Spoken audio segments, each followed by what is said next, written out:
Bonjour à tous, soyez de nouveau les bienvenus dans cette nouvelle vidéo Hypnolien. Aujourd'hui, nous allons aborder les douleurs menstruelles. Par définition, c'est une douleur qui ne concerne que les femmes.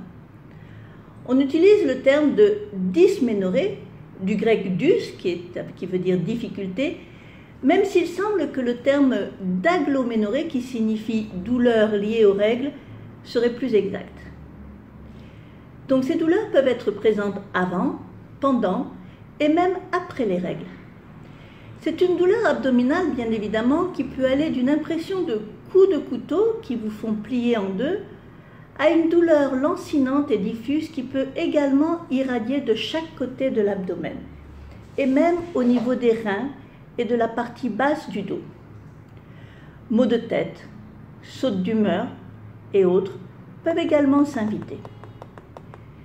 50 à 80% des femmes fécondes, c'est-à-dire les femmes qui ont leurs règles, ont des douleurs plus ou moins intenses et plus ou moins présentes.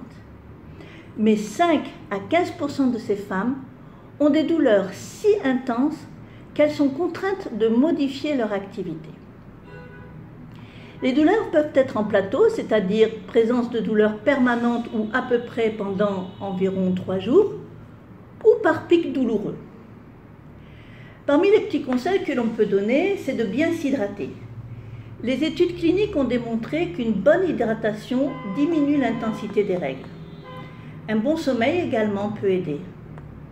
On peut également mettre en place des actions antalgiques mécaniques, comme par exemple poser des compresses ou une bouillotte chaude sur le ventre, ou même prendre un bain chaud. Il est intéressant également de trouver sa propre position antalgique. Par exemple, lorsque l'on a mal au ventre, l'une des positions les plus prisées est la position fœtale, c'est-à-dire couché sur le côté en forme de fœtus. La pratique régulière d'une activité physique légère peut également apporter un soulagement. Les analgésiques, plus particulièrement les anti-inflammatoires, constituent les médicaments de premier recours. Mais cela reste des médicaments chimiques et l'on peut facilement être angoissé à l'idée de soumettre notre corps si souvent et si longtemps à une prise de médicaments. En cas de douleur intense, il est bien évidemment important de consulter un médecin, de préférence un gynécologue, afin d'écarter tout trouble gynécologique qui serait à l'origine de ces douleurs. Dans la grande majorité des cas, la dysménorrhée n'a pas d'autres conséquences que les inconvénients reliés à la douleur. Cependant, lorsque celle-ci est spécialement intense, répétée et non soulagée, elle peut entraîner de la détresse psychologique et même parfois de la dépression.